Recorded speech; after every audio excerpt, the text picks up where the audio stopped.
"Look at this fat pig!" Those words still ring in my ears. They were loud enough to silence the clinking of glasses and chatter at my son's wedding. The laughter that followed spread across the banquet hall like wildfire, cruel and unrelenting. My new daughter-in-law, Vanessa, smiled as if she had just won a prize, her manicured hand resting on my son Ethan's arm as though she had claimed him entirely. In that moment, I felt every pair of eyes turn toward me, some mocking, others pitying. I stood there in my navy blue dress, simple pearls at my neck, my body stiff with shock.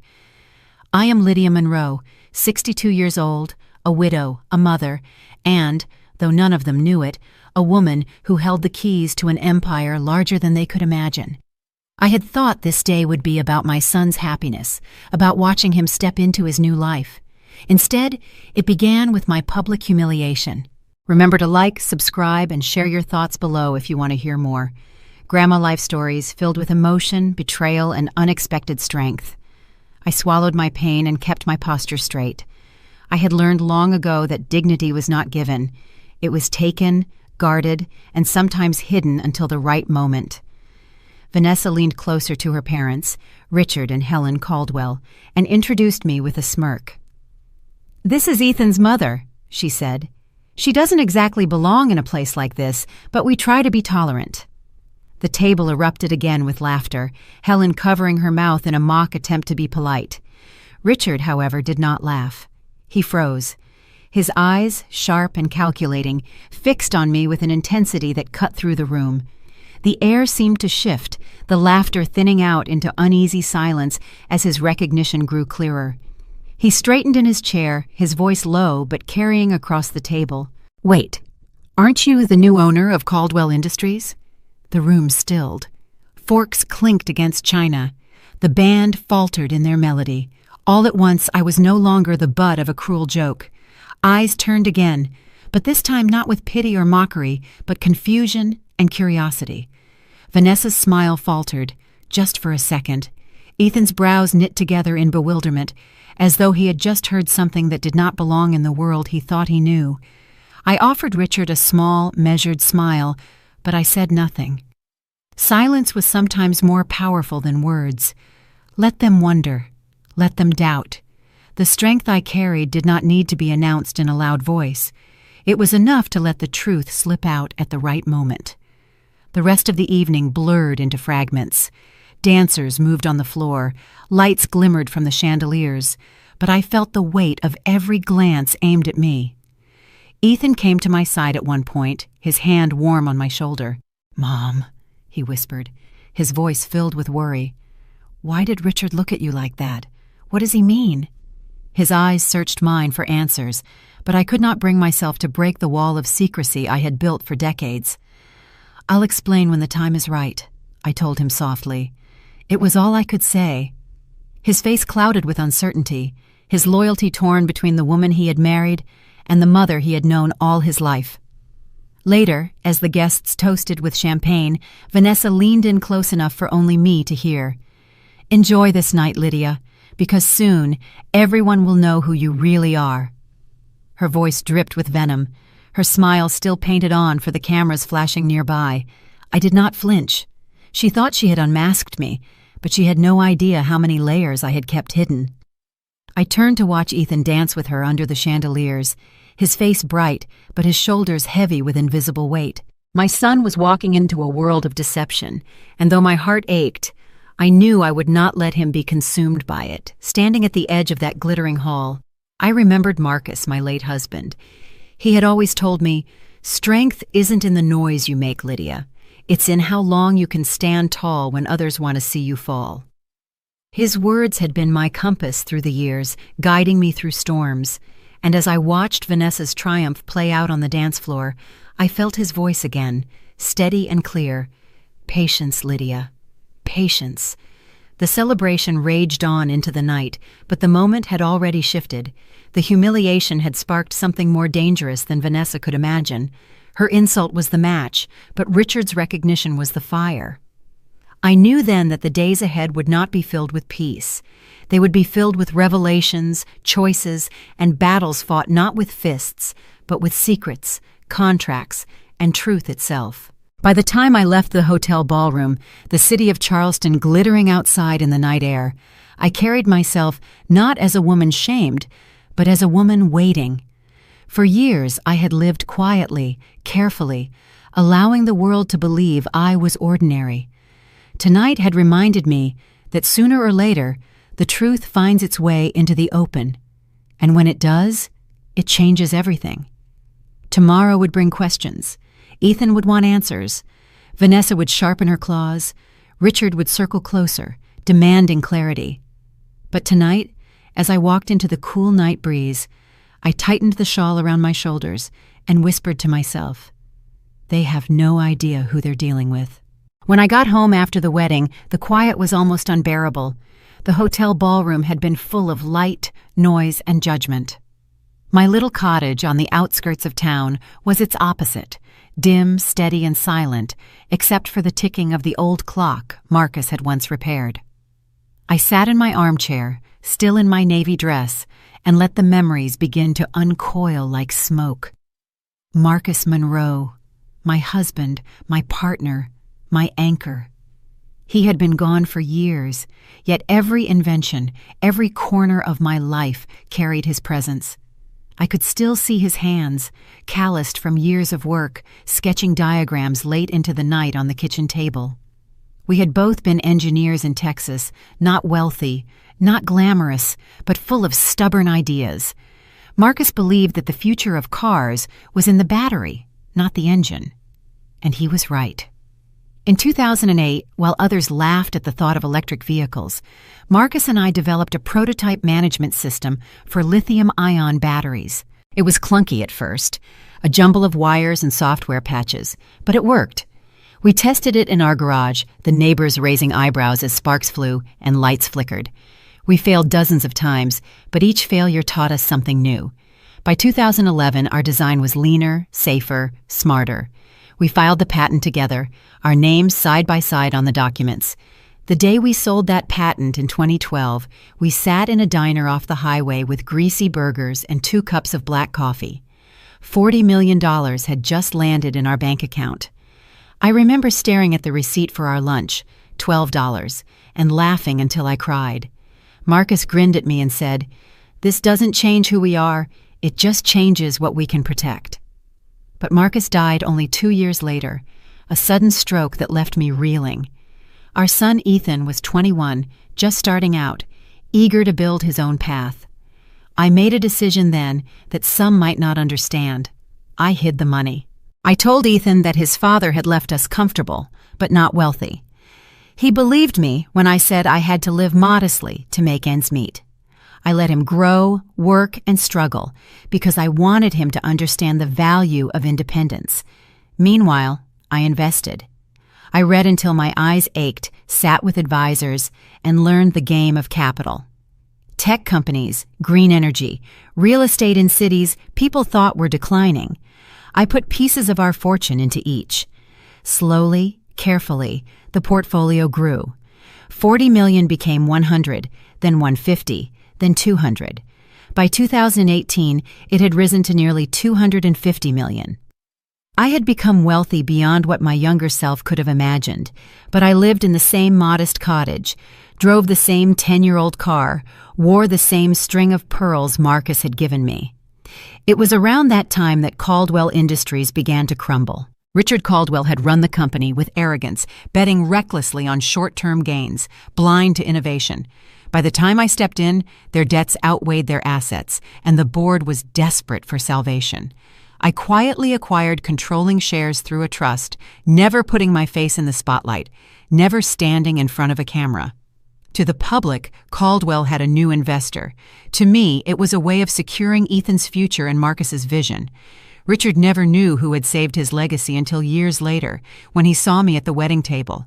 To him, I was supposed to be the mother-in-law from a modest background, a woman to be dismissed with cruel words. Instead, I was the hand that had been feeding his failing empire, the one person standing between his family and financial ruin. And yet, I never told Ethan. My son grew up thinking I was an ordinary widow, He studied marketing, got his job through his own merits, and met Vanessa with the pride of a man who had built something of himself. I never wanted him to feel like money was his identity. But as I sat in the silence after the wedding, I began to wonder if I had made a mistake. Because Vanessa was not blind. She had seen the flicker in her father's eyes, the way the laughter stopped when my name and Caldwell were spoken in the same breath. She was sharp, ambitious, and dangerous. She would not let this mystery go unanswered, and Ethan, caught in between, would be torn apart by the truth he did not yet know. I stared at the framed photograph on my mantel, Marcus in his workshop, grease on his shirt, his smile tired but proud. Did I do the right thing? I whispered into the empty room. Did I protect him, or did I just leave him unprepared? The answer did not come, only the creak of the house settling and the clock ticking away the seconds. I pulled the shawl tighter around my shoulders and closed my eyes, letting the weight of the past settle into the present. I had built an empire from ashes, turned grief into strength, and protected my son with silence. But silence was no longer enough. At the wedding, a crack had formed. Richard had seen me. Vanessa had sensed the truth. And soon, Ethan would demand answers. The morning after the wedding, I woke to the sound of my phone vibrating against the nightstand. My head felt heavy from the weight of yesterday's humiliation, but it was Ethan's name on the screen, and a mother never ignores her child. His voice was strained when I answered. "Mom, can we talk? I need to see you." I agreed, though my stomach tightened. He arrived less than an hour later, still in his suit pants from the wedding, the tie loose around his neck. His eyes carried the exhaustion of a man who had danced, smiled, and pretended while a storm brewed inside him. He stood in my living room, glancing around as though the walls might hold answers. "Why did my father-in-law look at you like that?" he asked finally. His tone wasn't angry. It was bewildered, almost pleading. He froze. He looked scared. And when he said you owned Caldwell Industries, you didn't deny it. "Mom, what's going on?" I kept my voice calm, steady. "There are things you don't know yet, Ethan. Things I planned to explain when the time was right." His jaw tightened. "When the time was right. Mom, I just got married. If there are secrets about my family or Vanessa's family, I need to know now. You can't keep me in the dark." I wanted to tell him everything in that moment, to pour out the years of quiet sacrifices and the empire I had built in silence, but something in me hesitated. He was raw, tangled in Vanessa's charm, still holding on to the dream of their perfect future. My truth could shatter him, and I wasn't ready to see that pain in his eyes. "I'll explain soon," I said softly, "but trust me, Ethan, it's not what you think." He exhaled sharply, frustrated, and ran a hand through his hair. For a moment, I saw Marcus in him, the same restless energy, the same hunger for clarity. He wanted honesty, but I offered only fragments, and it broke me to see the doubt form in his gaze. Later that afternoon, I received a message. It was from Vanessa. The words were sharp, polite on the surface, but heavy with intent. "Lunch tomorrow. Family matters. Don't bring anyone else." I read it twice, then again, hearing her voice in my mind, that thin smile masking something much darker. Vanessa didn't waste time. She had sensed the shift at the wedding, and now she wanted control. That evening, as I watered the roses in my small garden, I thought of Marcus again. He used to say that people reveal their true selves when they think they've won. Vanessa had just married into our family, and already her claws were out. I could almost hear Marcus warning me. "She's going to test you, Lydia. Don't let her mistake your silence for weakness." The next morning, Ethan returned. He hovered in the doorway, uncertain, as though he wasn't sure if he was intruding. "Vanessa wants you at lunch," he said, his voice low. "She told me she wants to clear the air." But he hesitated. Her tone was strange.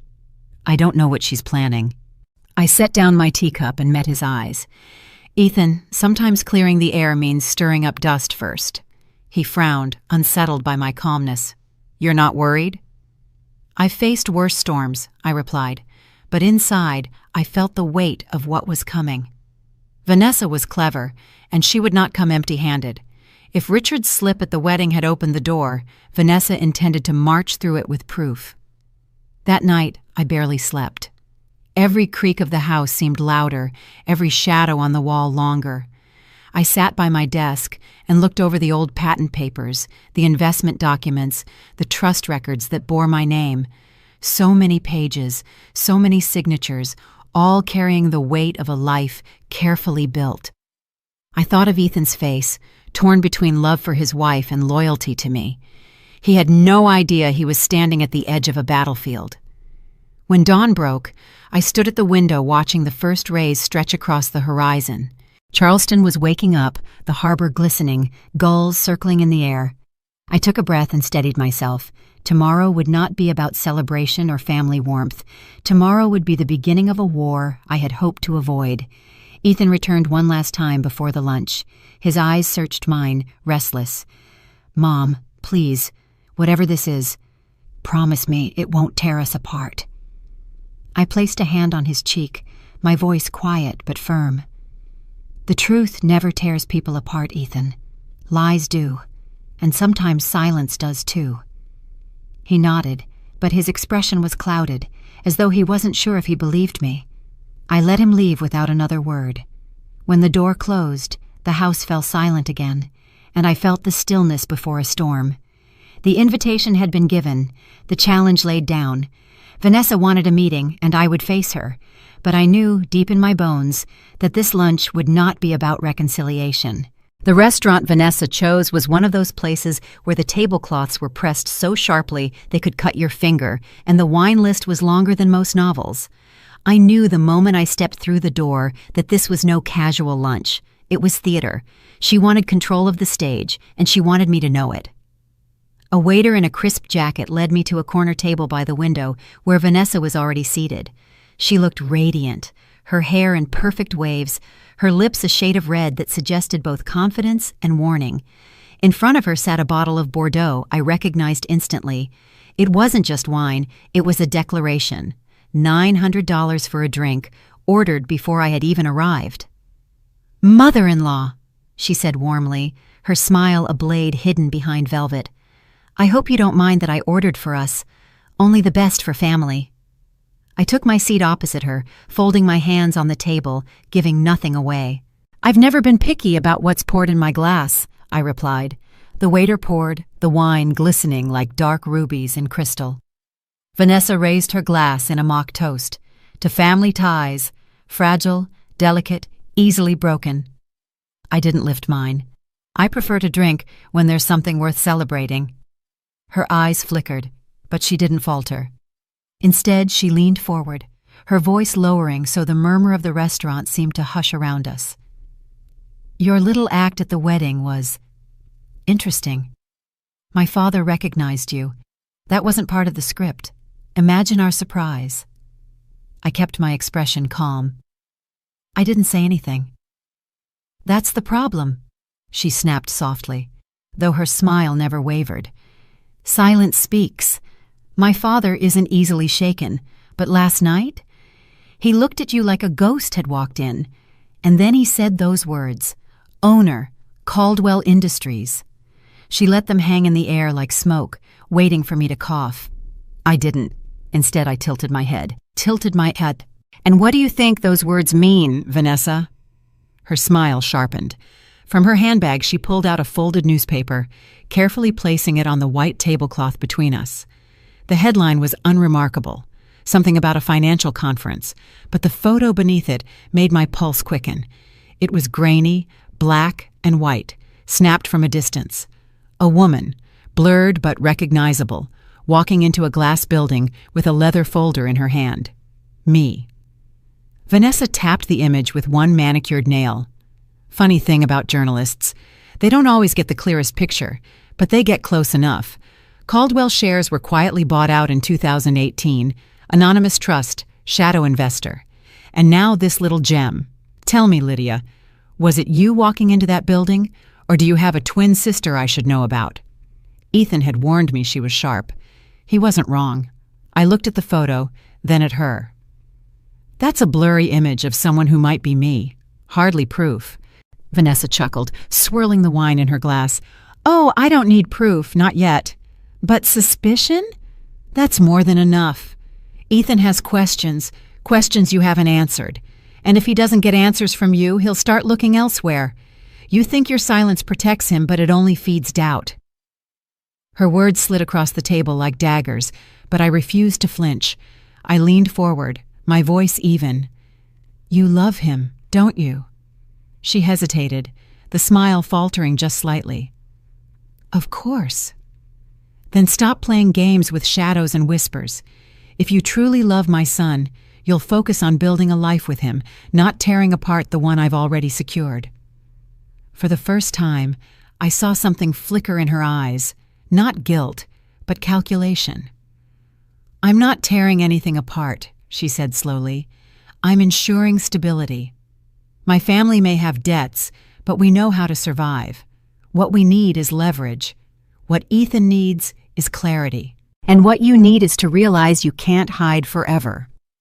The waiter arrived with our meals, breaking the tension for a brief moment. Plates of delicate fish and vegetables were set before us, but neither of us lifted a fork. Vanessa reached into her bag again, producing another folded sheet. This time, it wasn't a newspaper, but a copy of financial records, highlighting transactions, trusts, dates. She slid it across to me. I had someone dig. I won't say who, but I'm closing in. Every line points to you. So let's not pretend, Lydia. You're not just Ethan's mother. You're the hand holding the strings. I let the papers sit untouched. My heart pounded, but outwardly I remained calm. Years of guarding secrets had taught me how to keep my mask in place. If you truly believe that, I said softly, then why invite me here? Why not confront Ethan directly? Her lips curled into a smile that didn't reach her eyes. Because I want to give you a choice. Work with me, open the doors. Open. Let me help shape the future of Caldwell. Together, we can build something that lasts. Or, she sipped her wine, slow and deliberate. You can keep playing this little game until Ethan figures out the truth himself. And when he does, he'll resent you for the lies. Her words lingered, heavy as lead. She thought she had cornered me, thought she had played her trump card. But what she didn't know was that I had weathered storms far greater than her threats. I had built empires in silence, buried secrets deeper than any private investigator could dig. I placed my napkin gently on the table and stood. Thank you for lunch, Vanessa. The food was exquisite. But understand this, I don't play games I cannot win. Her eyes narrowed, but she said nothing more. I walked out of the restaurant, the Charleston sun bright and merciless overhead. Each step felt like stepping onto a battlefield I had long avoided. She had her suspicions, her photographs, her fragments of evidence. But suspicion wasn't truth. Not yet. Still, I knew one thing with certainty as I left. Vanessa would not stop. She would dig deeper, push harder, until every wall I had built was tested. And Ethan, caught between us, would soon demand answers I could no longer postpone. I did not go home after that lunch. My nerves were too restless, my thoughts too sharp to sit in silence. Instead, I drove across town to the office of the only man who had known the full truth for years, Samuel Whitaker. He had been Marcus's colleague once, later my financial advisor, and eventually the keeper of the secrets I could not entrust to anyone else. Samuel's office was tucked inside an old brick building overlooking the harbor. No gleaming skyscraper, no glass walls, just the steady kind of place where numbers were guarded like sacred scripture. When I walked in, he was already standing, his tall frame leaning against the desk as though he had been expecting me. I heard about the wedding, he said before I even sat down. Word travels fast when Richard Caldwell nearly faints in front of 200 guests. I lowered myself into the leather chair opposite him. Vanessa is already circling. She showed me a photo, Samuel. Grainy, but recognizable enough. She knows I'm not who she thought I was. Samuel folded his arms, his expression grave. She hired a private investigator.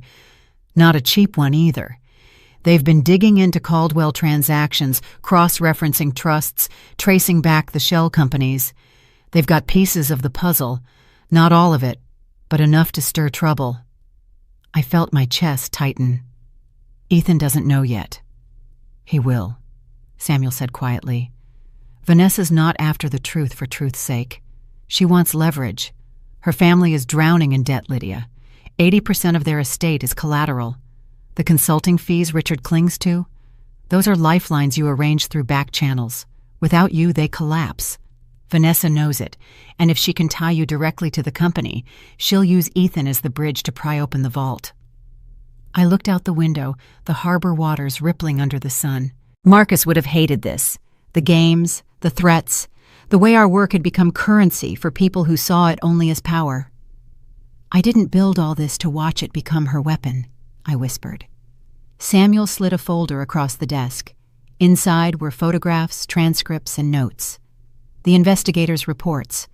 Vanessa had already tried to subpoena certain financial records, reaching into corners of the system only someone desperate would attempt. Alongside them were legal drafts prepared by a young attorney, Martin Vance, I read, ready to argue a claim that Ethan, as her husband, had partial rights to future trust disbursements. "She's escalating," Samuel said, "and she's playing it smart. If this goes public, it won't just tarnish your reputation. It'll drag Ethan into a scandal he doesn't deserve." My hands tightened around the folder. I thought of Ethan's face at the wedding, the confusion in his eyes, the fear that his world was crumbling. If Vanessa pulled him into this storm, he would see me not as a protector, but as the architect of lies. "What are my options?" I asked. Samuel's gaze was steady. "You can continue hiding, hope she overplays her hand and burns herself out. Or you can confront this directly, but either way, the days of silence are over. You need to decide. Do you tell Ethan yourself, or let Vanessa weaponize the truth against you?" The room felt heavy, the air thick with choices I had spent years avoiding. I had always believed that protecting Ethan meant shielding him from wealth, from greed, from the predators who hovered around power. But perhaps I had only left him unarmed. "Marcus would tell me to fight," I murmured. Samuel nodded. "Then fight. But fight on your terms. Don't let Vanessa set the board." I left his office with the folder clutched against my chest. Outside, Charleston streets bustled with life, tourists strolling, vendors calling out their wares. To them, I was just another woman in pearls and a navy dress. No one could see the storm inside me, the battle lines already drawn. That evening, Ethan showed up again. His face was tired, his tie gone, his sleeves rolled to his elbows. He paced my kitchen before speaking. "Mom, Vanessa's been asking questions. She says she found things. Records. She showed me a photo. Is it true? Are you involved with Caldwell Industries?" My heart twisted at the desperation in his voice. I wanted to tell him everything, to free him from the weight of suspicion. But the words caught in my throat. "There are things about your father's work, about what we built, that you don't know yet. I'll explain soon."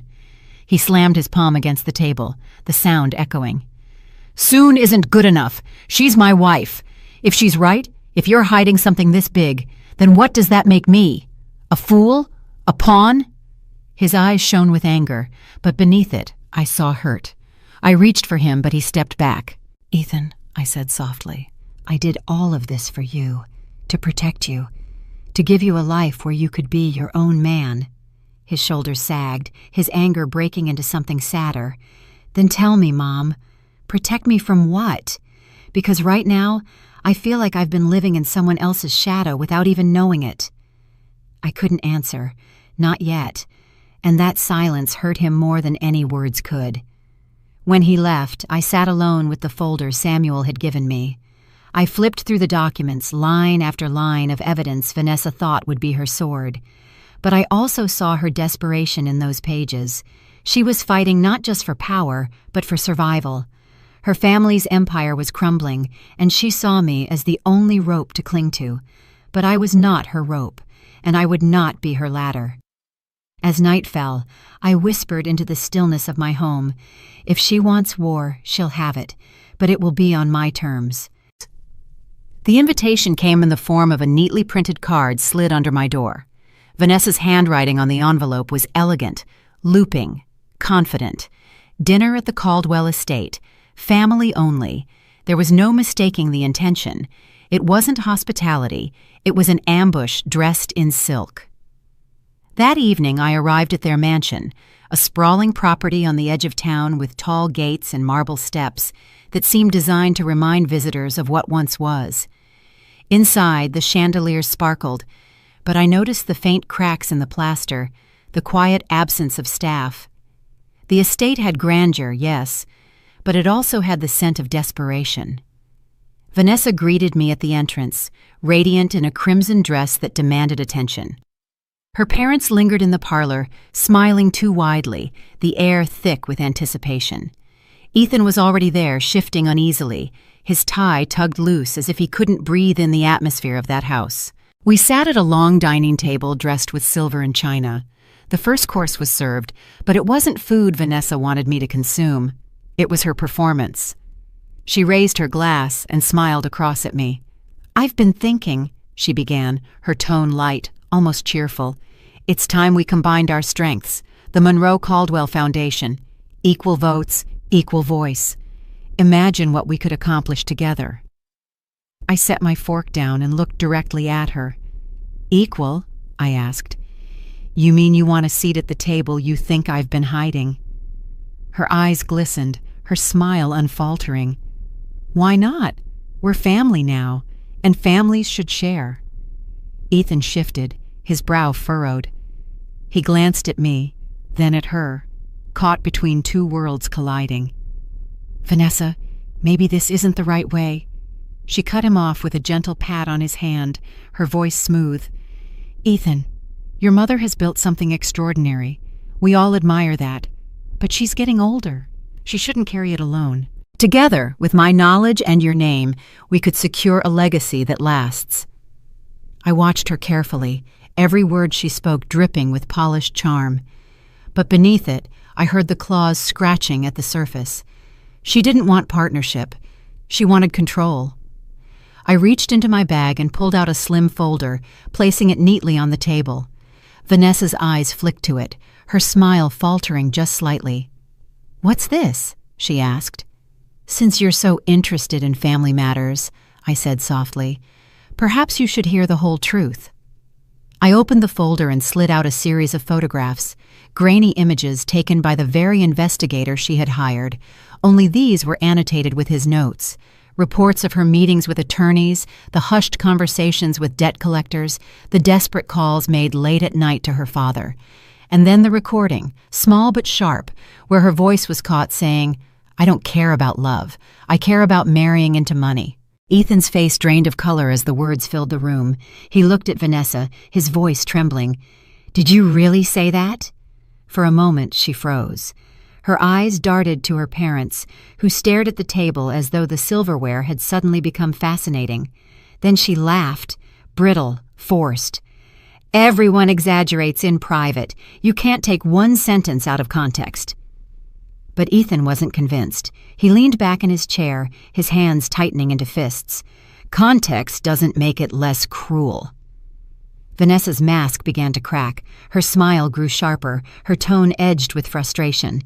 "What did you expect, Ethan? That I would marry you for your charm? We live in the real world. Power, money, influence, those are what keep families afloat. My parents built their lives on it. Your mother has been hiding hers. I was trying to secure ours." Her words cut deep, not just into Ethan, but into the air between us. This was no longer subtle. It was raw. I leaned forward, my voice steady. "You think control is won by deception, but you forget, Vanessa, I've seen more schemes than you can imagine. And unlike you, I don't gamble with what I love." She narrowed her eyes. "Then what will you do, Lydia? Keep hiding forever? Ethan deserves transparency." Ethan's eyes met mine, searching, wounded. "Mom, is it true? Do you really own Caldwell? Have you been hiding it from me all this time?" I took a breath, my chest heavy. "Yes, Ethan, I did. Because I wanted you to stand on your own feet, to grow without the weight of money shaping every choice. It wasn't meant to hurt you. It was meant to protect you." The room was silent, except for the ticking of a nearby clock. Ethan's face twisted with conflict, betrayal battling against love. Vanessa seized the silence, her voice rising with triumph. "See? She admits it. She lied to you, Ethan, for years. How can you trust her now?" But Ethan didn't look at her. He kept his gaze fixed on me, his eyes dark with confusion. "I don't know what to believe anymore," he whispered. Vanessa reached for his hand, but he pulled it away. That small motion, subtle as it was, made her face tighten with anger. For the first time, she realized the ground beneath her wasn't as solid as she thought. I closed the folder slowly and rose from the table. This conversation isn't about foundations or legacies. It's about trust. And trust isn't something you demand. It's something you earn. I turned to Ethan, my voice soft but firm. "You don't have to decide tonight, but know this. I have never stopped protecting you, even when it meant letting you hate me." I left the dining room then, my footsteps echoing through the hollow halls of the Caldwell estate. Behind me, voices rose. Vanessa's sharp, Ethan's broken, Richard's low and weary. But I didn't look back. I had played my hand, and now the pieces would fall where they may. The days following that dinner stretched like taut wires ready to snap. Ethan stopped calling as often, his silence more painful than any argument. I knew he was caught in the crossfire, torn between the woman he had vowed to build a life with and the mother who had raised him. Vanessa, on the other hand, wasted no time. She moved quickly, her every action sharpened with intent. It began with a letter from the Securities and Exchange Commission. Neatly typed, stamped, and cold, it informed me that a complaint had been filed regarding potential irregularities in the acquisition of Caldwell Industries. I didn't need to guess who had filed it. Vanessa had found her opening, and she was determined to drag me into the light by force. I brought the letter to Samuel the next morning. He read it slowly, then placed it down with a sigh. "It's thin. She doesn't have enough to make it stick, but the process alone can cause damage. Once the regulators start sniffing around, it attracts attention, headlines, whispers, and if it gets that far, Ethan will be dragged through it whether he wants to or not." I rubbed my temples, exhaustion pressing against my skull. She's using the law as her weapon. If she can't corner me with family, she'll corner me with courts. Samuel nodded grimly. "It's a smart move, costly for her, risky too. But if she gets even a headline out of it, she wins part of the battle. You need to be ready." 2 nights later, Ethan showed up at my door. He looked thinner, his eyes ringed with sleeplessness. He paced the length of my living room before finally facing me. "Vanessa told me she filed a complaint. She said you've been manipulating Caldwell, that you're not who you claim to be. Mom, is any of it true?" The weight in his voice broke my heart. He wanted so badly to believe me, yet Vanessa's poison had seeped into his doubts. "Ethan," I said gently, "I never manipulated anything. I invested. I saved a company that your father-in-law was running into the ground. If I hadn't stepped in, thousands of jobs would have vanished, and Caldwell would be nothing but ashes." His shoulders sagged, torn between belief and fear. "She says you only did it to control us, to control me." I reached for his hand, but he pulled back, his voice cracking. "You're tearing my marriage apart. Do you understand that? I don't know who to believe anymore." I wanted to tell him that Vanessa had never loved him the way he deserved, that her vows were wrapped in calculation. But the words stuck in my throat. It wasn't my place to destroy his illusions. He had to see it himself. After he left, I stood by the window for hours, watching the streetlights flicker. I felt Marcus's absence more keenly than ever. He would have known what to say, how to guide Ethan through this storm. But all I had was silence and the unshakable conviction that the truth, though painful, would one day free my son. Meanwhile, Vanessa struck again.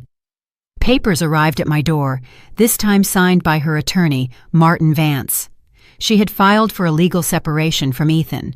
The ink was barely dry on their marriage certificate, and already she was positioning herself for leverage in the event of divorce.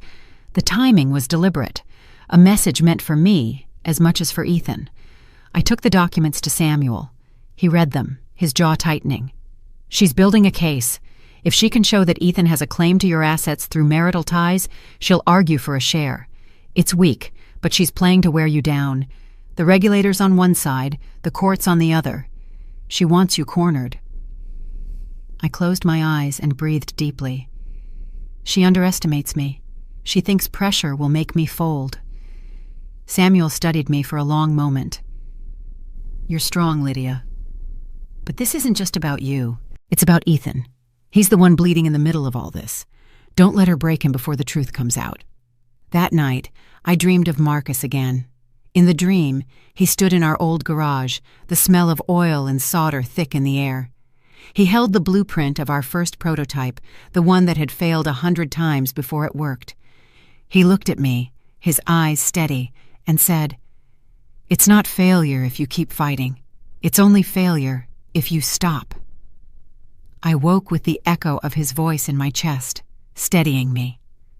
The next morning, Vanessa called. Her tone was smooth, polite, as though none of the venom between us existed. "I think it's time we talked again, privately." I agreed, though every instinct told me this was yet another trap. But sometimes you had to walk into the lion's den to remind the lion who truly owned the ground beneath its paws. The Caldwell Hotel terrace stretched out like a stage set for old money. Marble tiles gleamed beneath the afternoon sun, manicured hedges framed the space, and the sound of distant water fountains whispered over the tense silence between us. I had arrived first, choosing a seat at the far edge of the garden terrace where I could see both the doors and the city skyline. When Vanessa stepped out, her heels clicking on the stone, she looked every bit the conqueror she fancied herself to be.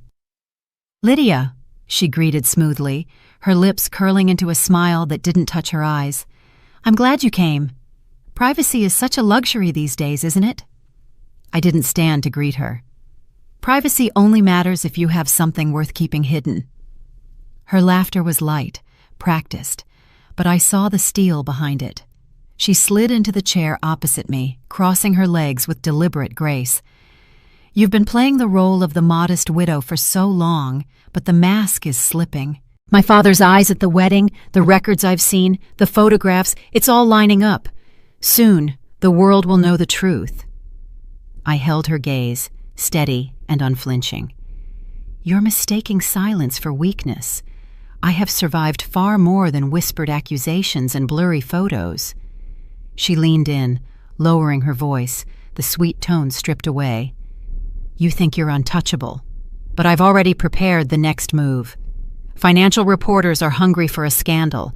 Imagine tomorrow's headline: Widow secretly controls Caldwell Industries, deceives even her own son. What will Ethan think when he sees your face plastered on the front page, when the world whispers that you built his life on lies?" Her words were sharp, but I did not let them pierce me. Instead, I allowed myself a slow smile. Scandal is only effective if your opponent hasn't already accounted for it. You're moving pieces on a board I laid out years before you were even a thought in this game. Her eyes narrowed, suspicion flickering. "What do you mean?" I leaned forward, my voice calm, deliberate. "Every debt your family carries, every job your father clings to, every consulting fee he receives, it was me. I placed them like stones in a path, not for your benefit, but for control. You've been living in the house I built, Vanessa, and you didn't even notice the walls closing in." For the first time, her smile cracked. She straightened in her chair, her nails tapping against the table. "You're bluffing." "Am I?" I asked softly. "Do you really believe a woman who kept a fortune hidden for over a decade wouldn't also plan for a storm like you?" The silence stretched between us, heavy with truths neither of us wanted to say aloud. Finally, she broke it, her voice sharp. "You underestimate me. I didn't claw my way here to be dismissed by a woman who hides behind pearls and platitudes. You can act calm all you want, but I've already sent out the first draft of that article. If you don't bend, the story will break. And when it does, Ethan won't forgive you." Her words struck deep, but I refused to let her see it. "Ethan may hate me for a time," I said evenly, "but hate fades. What he won't forgive is being lied to by the woman who promised to love him. When the moment comes, and he asks you if it was love or money, you'll have no answer that can save you."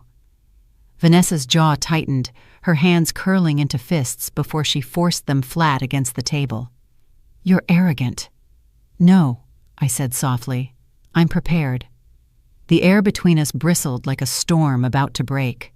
We were two predators circling, neither willing to strike first, both waiting for the perfect opening.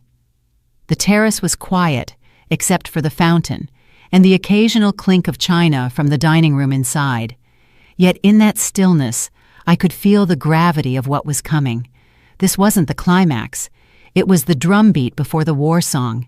Vanessa leaned back finally, her mask sliding back into place. "You think this ends with you winning, but you've forgotten something important, Lydia. I don't need to defeat you in the boardroom. All I need is to poison Ethan's heart against you. Once he doubts you, once he sees you as the liar I know you are, everything you built will mean nothing." I met her gaze, letting her see not fear, but resolve. "And you've forgotten something too, Vanessa. I don't play to win hearts. I play to reveal truths, and when the truth stands, lies crumble, even the ones you've built your marriage on." Her face hardened, the charm gone, replaced by raw defiance. She stood abruptly, her chair scraping against the marble. "We'll see," she said coldly. "Enjoy your illusions while they last." I remained seated, watching her walk away, her back stiff, her stride sharp. When the terrace doors closed behind her, I let out a breath I hadn't realized I'd been holding. My hands trembled slightly, not from fear, but from the weight of what I knew was ahead. The storm wasn't just coming. It was already here, rolling over the horizon with thunder and fire. I whispered to myself, steadying my resolve. "Marcus, I hope you're watching, because this fight isn't just for me, it's for Ethan, and I won't let her take him." The garden terrace fell silent again, but in that silence I felt stronger. Vanessa had shown her hand. She had revealed her thirst for exposure, her plan to drag my name into the papers, her belief that Ethan's love was her greatest weapon. What she didn't realize was that Ethan's heart, though fragile, still held a compass, and when faced with the truth, he would see her for what she truly was. The Caldwell headquarters boardroom was designed to impress. Polished mahogany tables stretching 20 feet, glass walls revealing the city skyline, and leather chairs arranged like thrones around a battlefield of documents. I had walked into rooms like this before, but never with the stakes so personal, so raw. This was no longer about business. It was about family, love, and betrayal converging under fluorescent lights. Vanessa sat at the far end, her crimson dress a sharp slash of color against the sterile walls. Beside her were her parents, Richard and Helen, dressed in the stiff dignity of people who had lost more than they cared to admit. On her other side, Martin Vance, the young attorney with hungry eyes, flipped through a stack of papers like a magician preparing tricks. And directly across from me sat Ethan, shoulders tense, his eyes shadowed by weeks of doubt. Samuel Whitaker was at my right, steady as ever, a quiet reminder that not all allies vanish when storms hit. "Let's begin," Vanessa said, her tone clipped, confident. "We're here to resolve the question of inheritance, ownership, and the future of this family. Lydia, it's time for transparency." I met her gaze without flinching. "Transparency is earned, not demanded." Martin slid a document across the table toward me. "Mrs. Monroe, as counsel representing Mrs. Caldwell, I am here to request formal acknowledgement that you hold controlling interest in Caldwell Industries and to secure equitable distribution of those assets in light of Ethan's marital ties." Samuel chuckled, a dry sound that echoed in the sterile room. "Equitable distribution? That's a polite way of saying theft." Vanessa's eyes flashed, but she kept her composure. "Call it what you like. The law will see otherwise." I opened the folder in front of me, letting the silence stretch before speaking. Caldwell Industries was saved from ruin in 2018. Richard, you remember, you had run the company into the ground. Debt stacked higher than profits, employees walking out, investors fleeing. Without me, this company would be dust. Richard's face darkened, but he said nothing. Helen shifted uncomfortably in her seat. Vanessa leaned forward. "So you admit it. You've hidden your control, even from your own son. Ethan has the right to know the truth, and as his wife, I have the right to ensure our future is secured." I turned to Ethan. His eyes searched mine, heavy with pain. "Mom," he whispered, "is it true? Do you really control Caldwell?" The air was thick with expectation. I let out a slow breath. "Yes, Ethan, it's true. Your father and I built the foundation with our invention, and when he passed, I carried it forward. I hid it not to deceive you, but to protect you. I wanted you to build your own life, to know love and success without the shadow of wealth dictating every choice." His face twisted, torn between anger and heartbreak. "All this time." Vanessa seized the moment. "You see, she lied to you, Ethan. She built her empire in silence, kept you blind, and now expects you to believe it was for your own good. Is that the kind of mother you want guiding your future?" I leaned forward, my voice cutting through her words. "And what about you, Vanessa? What did you want? Love? Or the money you thought came with my son's name?" Her mask flickered, just for an instant. Ethan looked at her sharply. "Answer her," he said. His voice cracked, but it carried force. "Did you marry me for love or for money?" The room fell silent. Even the hum of the air conditioner seemed to vanish. Vanessa's lips parted, but no words came. Her silence was louder than any confession. Ethan's face crumpled. He leaned back, his hands shaking, his world collapsing before my eyes. "You can't even say it," he whispered. "All this time, you never loved me." Vanessa's composure broke. Her eyes hardened, her voice desperate. "I did what I had to do. My family was drowning. You don't understand the pressure, the expectations." "No!" Ethan cut her off, his voice rising. "What I don't understand is how I ever thought you saw me as anything more than a paycheck." I slid another folder across the table, this one filled with the very records Vanessa thought would destroy me. "Vanessa, I know your family's debts. I know the loans, the defaults, the consulting fees propping you up. You wanted leverage, but all you've done is expose your desperation." Her face drained of color as she flipped through the pages, her parents stiffening beside her. Martin Vance shifted uncomfortably, realizing the case he had prepared was crumbling in his hands. I folded my hands, my voice calm, final. "Here's my offer, $5 million. You take it, you disappear, and you never come near my son again. That's the only deal on this table." Vanessa's eyes widened. "You can't buy me off." "It's not a buy-off," I interrupted coldly. "It's mercy. Because if I unleash everything I know, there won't be a headline left to save you. Take it or leave with nothing." Her lips trembled, pride and fury warring inside her. Richard lowered his gaze, shame etched across his features. Helen reached for her daughter's arm, whispering something too soft to hear. Ethan sat in silence, his face pale, his hands trembling. Finally, he spoke, his voice low but steady. "Go, Vanessa. Take the money. This marriage is over." The words landed like thunder. Vanessa flinched as if struck, then slowly gathered her papers with trembling fingers. She didn't look at Ethan, didn't look at me. She stood, her crimson dress swaying as she turned toward the door. The boardroom remained still after she left, the weight of everything pressing down. Ethan buried his face in his hands, his shoulders shaking. I reached for him, placing a hand gently on his back. "You're free now, son. It hurts, but you're free." Samuel closed his folder with finality. "Well done, Lydia. You didn't just defend yourself, you defended him." I nodded, though my heart was heavy. This battle had been won, but the scars it left on Ethan's heart would not heal overnight. The boardroom showdown ended, but the silence it left behind lingered for weeks. Ethan moved out of the Caldwell estate almost immediately, his suitcases packed in a single night, his footsteps echoing down marble hallways that had once promised him a future. Vanessa accepted the $5 million, vanishing into a world where money bought her escape, but not redemption. The newspapers never printed her scandal. The public never knew the storm that had passed. It was a quiet ending, but in its quietness lay the power I had always trusted. Ethan returned to me broken. He stayed on my couch the first week, his face pale, his eyes hollow. He didn't speak much, only sat with his head in his hands as if trying to rearrange the shattered pieces of his life. I made him tea, cooked him simple meals, left the porch light on so he knew he wasn't alone. Some wounds cannot be stitched by words. They need time, presence, and silence. One evening, as the cicadas sang outside and the night breeze drifted through the windows, he finally spoke. "Mom," he whispered, "I feel like everything I believed in was fake. My marriage, my life with her, even the stories I told myself about you."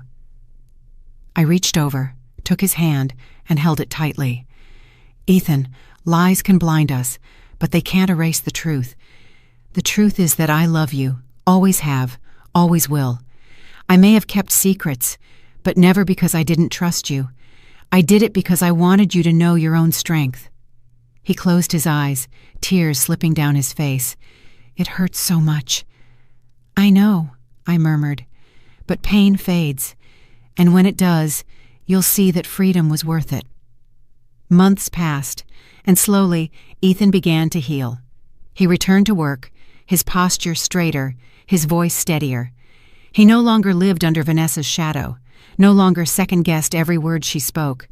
He carried scars, yes, but also a clarity I had prayed he would one day find. A year later, on a spring afternoon, he introduced me to someone new, Claire Bennett. She wasn't dressed in designer gowns or dripping with diamonds.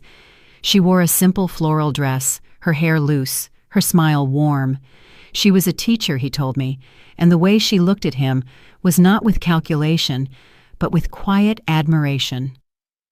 At dinner, Claire laughed easily, her stories filled with classrooms, students, and the simple joys of ordinary life.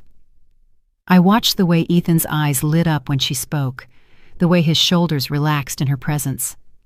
For the first time in years, I saw my son happy without fear, without doubt. After she left that evening, Ethan turned to me, his voice soft. "She doesn't even know how much money we have, Mom, and I don't want her to. I just want her to love me for me." My heart swelled with pride.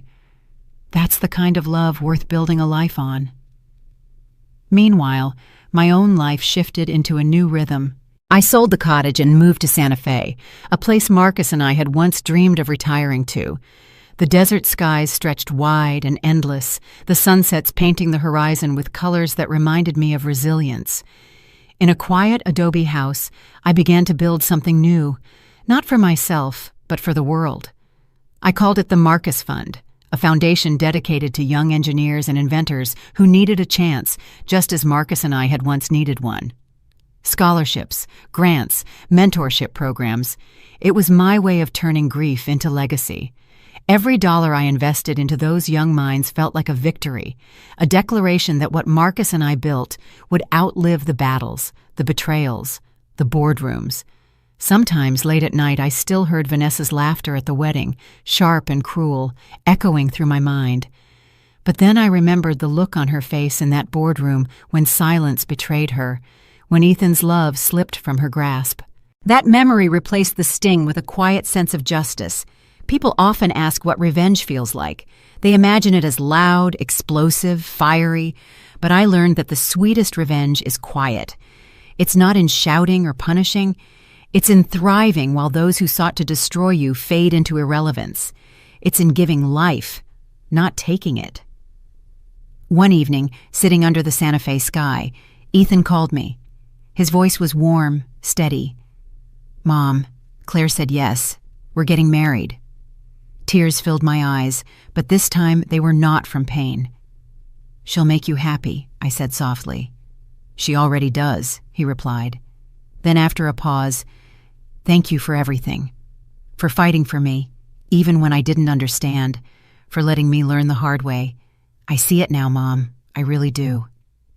I hung up and gazed at the stars.